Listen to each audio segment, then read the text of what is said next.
Bonjour chers élèves et bienvenue dans cette capsule dans laquelle on va aborder le système reproducteur humain.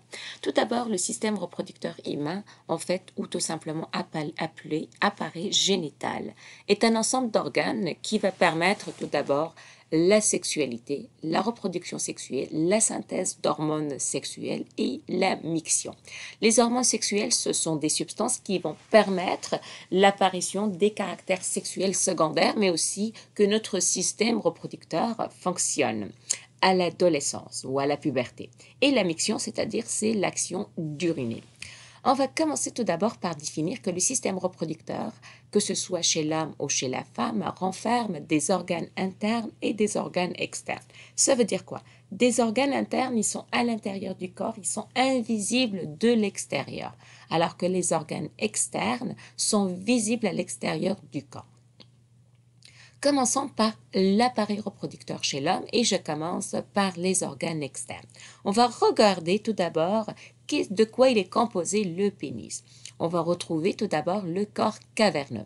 Le corps caverneux, c'est un tissu ou c'est un corps qui est rempli par des vaisseaux sanguins. Et lors de l'excitation ou de l'érection, qu'est-ce qui arrive? Ces vaisseaux sanguins vont se remplir par du sang et deviennent de plus en plus, ce corps devient très épais. Par la suite, on va retrouver un petit tuyau, ça s'appelle l'urètre. Donc, ça permet à l'urine d'arriver jusqu'à le point de sortie qui est le méa urinaire. Par la suite, je retrouve quand même une structure, c'est quand même une petite structure bombée qu'on appelle glande. Ça permet d'amortir le choc lors de la relation sexuelle. Ça veut dire quoi? Ça veut dire lorsque le pénis rentre à l'intérieur du corps de la femme, ça permet de protéger le fond du vagin, mais aussi de protéger aussi le pénis d'autres chocs. Si, par exemple, c'est la première fois qu'il y a une relation, on va voir que chez la femme, il y a des structures de protection. Ça permet aussi d'amortir le choc sur le pénis.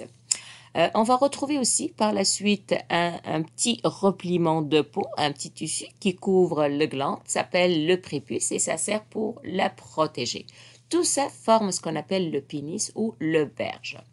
On retrouve un petit sac, un petit tissu de peau, d'accord, que s'appelle le scrotum. C'est lui qui va envelopper les testicules. Et le point de sortie de soit du sperme ou de l'urine, c'est le point, ça s'appelle le méa urinaire. Par la suite, à l'intérieur, qu'est-ce que je retrouve dans le système reproducteur chez l'homme? Je retrouve de petits sacs, s'appellent les testicules ici. C'est l'usine de production des hormones sexuelles, mais aussi des spermatozoïdes. Par la suite, je retrouve une structure qui, au-dessus des deux testicules, ça s'appelle l'épididyme. Et c'est dans l'épididyme que je vais stocker les spermatozoïdes jusqu'à le moment où j'aurai besoin. Une fois j'ai besoin de mes spermatozoïdes, ils vont emprunter deux tuyaux qu'on appelle, ce sont des canaux déférents. Ces canaux vont aller tout droit jusqu'à par la suite, ils vont traverser la vésicule séminale, la prostate, pour arriver à un endroit qu'on appelle, c'est le canal éjaculateur. Donc, ça permet la sortie par la suite du sperme et des spermatozoïdes à l'extérieur. On va voir aussi qu'on retrouve la prostate et la vésicule ou les vésicules séminales parce qu'il y en a deux, un de chaque côté. Et les vésicules séminales et la prostate, ce sont des organes qui vont fabriquer un liquide en particulier. Et lorsque l'organe fabrique un liquide en particulier, on les appelle, ce sont des glandes. D'accord? Donc ici, on va voir que la prostate va fabriquer un liquide qui va jouer un rôle et les vésicules vont produire un autre liquide et son rôle est différent. Et on finit par l'urètre. Voyons maintenant le rôle de chaque structure. Donc, le scrotum, c'est un petit tissu, c'est une structure, un petit tissu de peau qui va protéger les testicules. Et généralement, c'est lui qui va vraiment les envelopper et il va les garder à la bonne température. Par la suite, on a le pénis. Le pénis, c'est l'organe de reproduction, d'accouplement. C'est lui qui va permettre le dépôt du sperme. Et dans le sperme, je retrouve principalement le spermatozoïde ou les spermatozoïdes. À la fin, je retrouve cette structure un peu bombée qu'on appelle le glande. C'est l'extrémité du pénis et elle va jouer le rôle d'amortisseur. Donc, c'est lui qui va protéger vraiment le fond du vagin pour éviter tout choc ou toute blessure à l'interne chez la femme, ou tout simplement, il va protéger le corps caverneux aussi des chocs lors de la relation sexuelle. On va retrouver le prépuce. Le prépuce, c'est un petit tissu de peau qui va protéger le glande. Et pour des raisons soit religieuses ou parfois médicales, on va l'enlever. Pourquoi? Pour des raisons médicales, tout simplement, il y a beaucoup de bactéries qui peuvent se loger et se multiplier ici. Et ça cause des infections. Par la suite, on retrouve le mia urinaire. C'est ici à l'extrémité du pénis et c'est le point de la sortie de l'urine, mais aussi c'est le point d'éjaculation donc par lequel le sperme va sortir. Et on retrouve 2 testicules. Les testicules sont vraiment bien protégés par le scrotum et les testicules aussi, ce sont des glandes. Pourquoi? Parce qu'ils vont fabriquer des substances. Et ces substances, c'est les hormones sexuelles et on va parler principalement de la testostérone. Mais aussi, les testicules, c'est aussi l'usine de fabrication des spermatozoïdes. Et pour que cette usine fabrique correctement, elle doit avoir une température un peu plus basse que le corps de l'être humain. C'est pourquoi les testicules se trouvent en bas de l'organisme de l'homme. Et généralement, les premiers mois après la naissance, le médecin va vérifier si les testicules sont bien descendus. Il arrive parfois que les testicules ne descendent pas. Si c'est le cas, puis le médecin il a découvert ça, on va faire une petite opération et le problème est réglé.